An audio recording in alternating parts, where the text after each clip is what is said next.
Hello everyone, তোমরা সবাই কেমন আছো? আশা করছি বেশ ভালো আছো। আমিও কিন্তু অনেক ভালো আছি। দীপাসঙ্গ প্রোফাইলে তোমাদের সবাইকে ওয়েলকাম। আজকে লাঞ্চে দিয়েছিলাম ডিমের কুসুম, আর ডিমটা অল্প করে আজকে টেস্ট করালাম, কারণ হচ্ছে 9 মান্থ থেকে কিন্তু ডক্টর বলেছিল ননভেজ স্টার্ট করতে।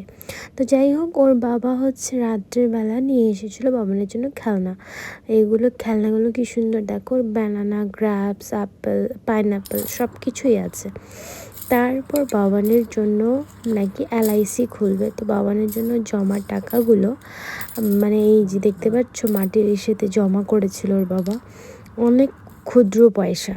তো এইগুলো নাকি LIC খুলবে বাবানের জন্য, বাবানের ভবিষ্যতে কাজে দিবে। আর বানাচ্ছিলাম হোমমেড সারল্যাক্স, বাজার নিয়ে এসেছে বর। হোমমেড সারল্যাক্সটা আমি রেসিপি তোমাদেরকে দিয়ে দিচ্ছি। আর এদিকে বানাচ্ছিলাম পোয়াটা বানাচ্ছি স্পেশালি আমার ননদের মানে বাড়ি আমরা যাব কালকে দেওয়ার জন্য।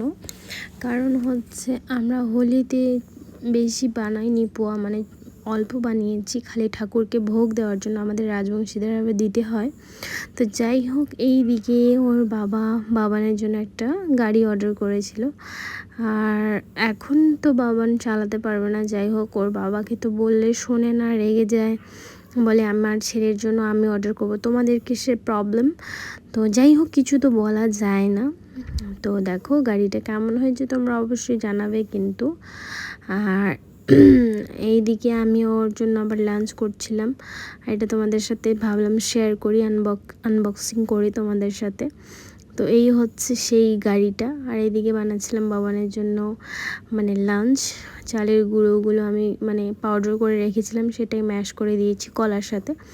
আর এদিকে পাপান গাড়িতে চড়ে এত খুশি, বাবান মশাই মানে খুব খুশি, খুব হ্যাপি গাড়িটাতে চড়ে। আর যাই হোক, বাবানের কিন্তু এখন 9 মাস। আর এখন কিন্তু এই গাড়িটা স্পেশালি ওর জন্য না, যখন হাঁটতে পারবে তখন হয়তো ঠিক হবে। তো ওর বাবা তাও অর্ডার করে দিয়েছে শখ ছেলের জন্য। দেখো দুটো সিস্টেম রয়েছে গাড়িতে, একটাতে হচ্ছে হিলটে দুলতে পারবে, আর একটাতে হচ্ছে গাড়িতে চড়ে চালাতে পারবে। তো দেখো ওর বাবা মানে হেলাচ্ছে ওকে, মানে ওর থেকে তো ওর বাবা বেশি খুশি। আর এদিকে আমার একটা অর্ডার আসছিলো বাবানের জন্য, থার্মোমিটার অর্ডার করেছিলাম। জ্বর আসলে অনেক অসুবিধা হয়, এটা থাকলে চেক করা যাবে, এটা ডিজিটাল থার্মোমিটার। তো যাই হোক, আর বিকালে বানাচ্ছিলাম আমার শাশুড়ি আর আমি পোয়া। তো আজকের মতো তোমাদের সাথে এতটাই। আর সন্ধ্যাবেলা হচ্ছে পাওয়ার কাট হয়ে গেছিলো বাড়িতে, যেহেতু ইনভার্টার আছে, চারিদিকটা অন্ধকার। Tata bye, good night.